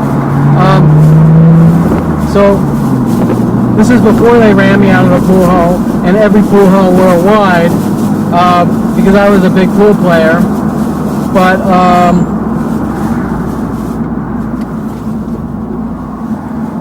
okay, so I'm playing pool at Yankee Doodles,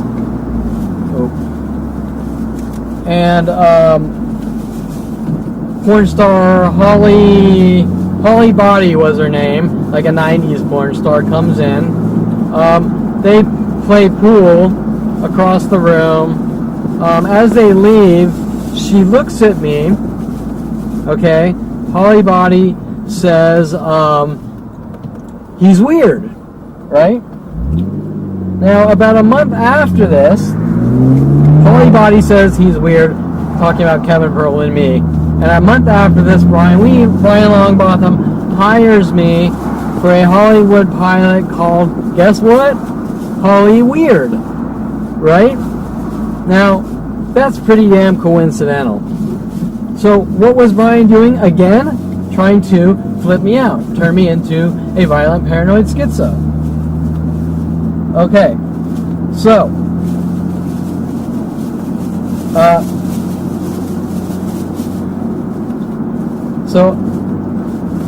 after this, and there were tons of other things happening with pool halls, porn stars, Holly Weird, Aubrey Fisher saying I'm weird while hunting me down, trying to kill me with worldwide support, who was befriended to me with the LAPD, Rhodey Morales, an ex-stripper,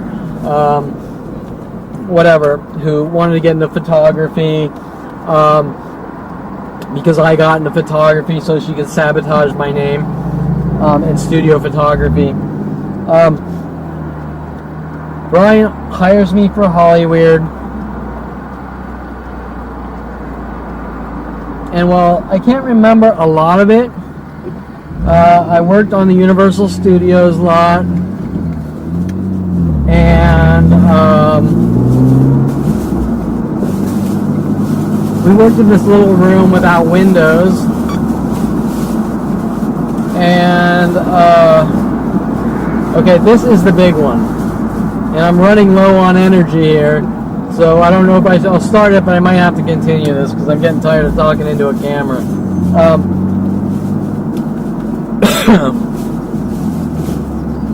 Brian hires me. Okay, we're working on Hollywood with Wes Craven. I'm doing the visual effects.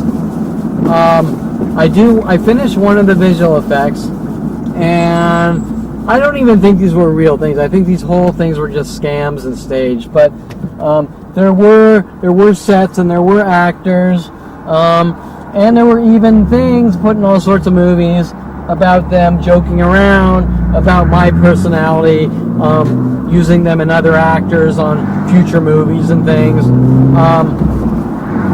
But after this one visual effect, Brian tells me, and this is the big one, this is like the staple of all frame jobs. Brian tells me that Wes Craven is playing some kind of prank or something. I don't remember.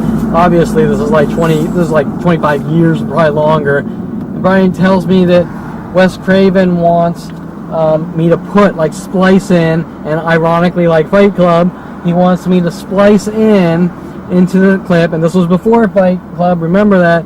He wants me to splice into the clip a video clip of O.J. Simpson and his white Bronco fleeing the scene, right? Now, without jumping to all the recent arrests, people telling me that I'm a violent paranoid schizo and think I'm like O.J. Simpson and things like that. Well, where does that come from? Brian telling me that to put this clip, splice this clip in because Wes Craven wants it, then turning around, framing me, and telling Wes Craven that I'm fucking with him. You get the idea. Brian Longbotham hires me for this job while trying to turn me into a violent paranoid schizo with insane amounts of resources, which the police are supporting. Remember that. That is a key sentence. The police are supporting. He splices this in, or, sorry, I'm getting tired. He has me splice this in, or whatever. It's really just video editing. And then gives it to Wes Craven, saying I'm fucking with Wes Craven by putting O.J. Simpson clips into the footage. Now, I'm sure anyone with common sense can tell you that Brian Longbotham was framing me and destroying my name in not just the entertainment industry, but every industry with endless resources.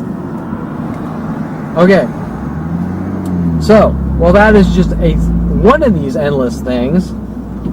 Now everyone knows why people are saying that Kevin Perlman is a violent paranoid schizo that can't remember doing these things. But where things really fall apart is they tell me that I'm not allowed to talk about them. Okay? That's where things don't make sense. I could hire 100,000 therapists. They will all say the same thing. Well, you shouldn't talk about your past because that's unhealthy, and so just forget about it. Move on with your life. And when I say no, I'm met with death threats from strangers working with the psychology community and police. Okay? Well, last I checked, if you just simply want to talk about your life and people start threatening to kill you or physically attacking you, which I have tons of proof of, there's got to be a reason. It's not because someone wants to go into a private therapy session and talk about their life, whether it's true or not, or whether they're sane or crazy is irrelevant. A therapist's job is to talk about your life, no matter what your beliefs are. If I want to go to a therapist, or if Joe Blow wants to go to a therapist and talk about some Scientology Xenu alien being God, 90% of the therapists out there are going to say, sure, that'll be $150 and say whatever the fuck you want. Okay, so, there you go. Common sense dictates that there's a mass conspiracy with Brian Longbotham, the government, LAPD, police, and most importantly, the psychology community, that my family was throwing out labels on me at 5 years old that I'm a violent paranoid schizo and suffer from nervous problems. Whatever the fuck that means, I have no clue, because I've never heard of someone go through the DSM-V, the DSM-4 or 5 and says, you suffer from nervous issues, right? Okay? People pulling shit out of their ass to justify murder or locking people away. So that's OJ, the OJ frame jobs, which I am not allowed to tell anyone about. I'm not allowed to tell the police. I'm not allowed to tell anyone in the psychology community. About a year ago, they wrote 187 with Victoria Walker calling me up on the phone, coming back in my life to finish their stalking operations with the LAPD and FBI and NSA. Basically, telling me she lives on Donegal 187 in, I think it's Thousand Oaks or Newbury Park or whatever, really close to where Brian Longbotham lives or lived. obviously government operations to get her on that dress. She takes me out trying to thug me in anger. She breaks from, you know, that nice I haven't seen you in a while personality to you better not fucking say anything types of hints.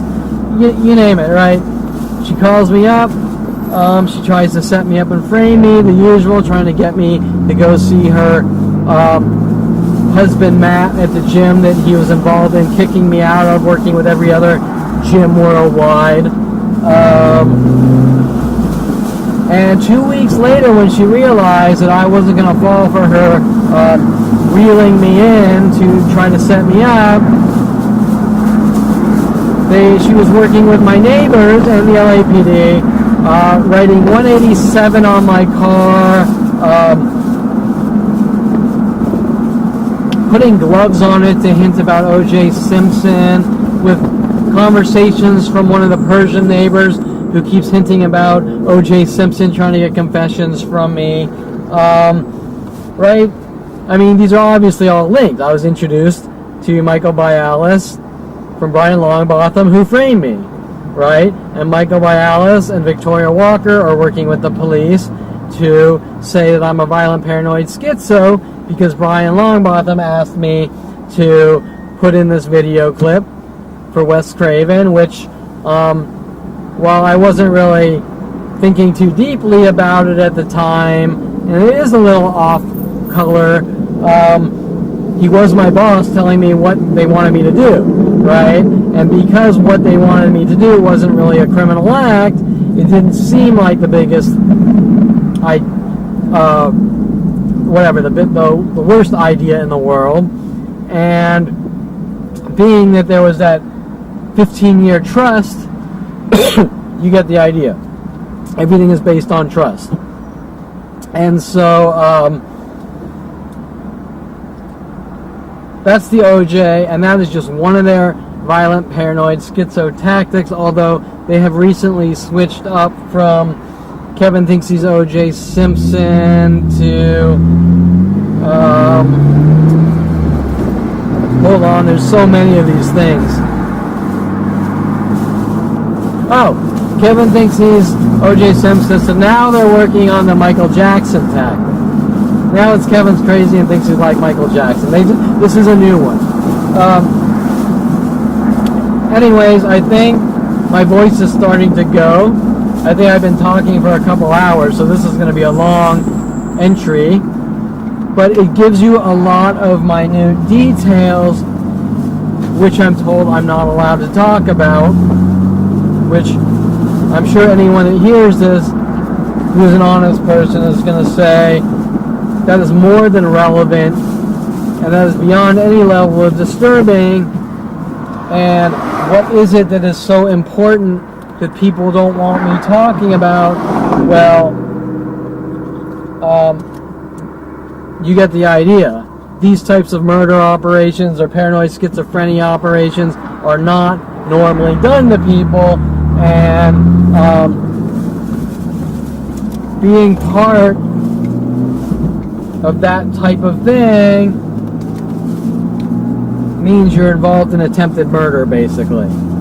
And generally, people don't like going to jail for life for attempted murder, therefore, and mass conspiracies to murder someone.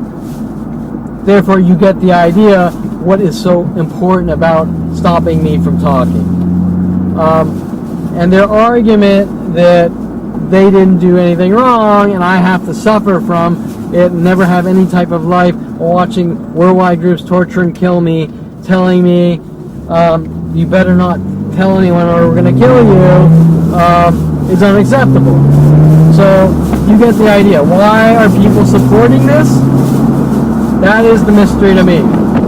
It is beyond any level of strange and unheard of, but they're doing it. Worldwide support.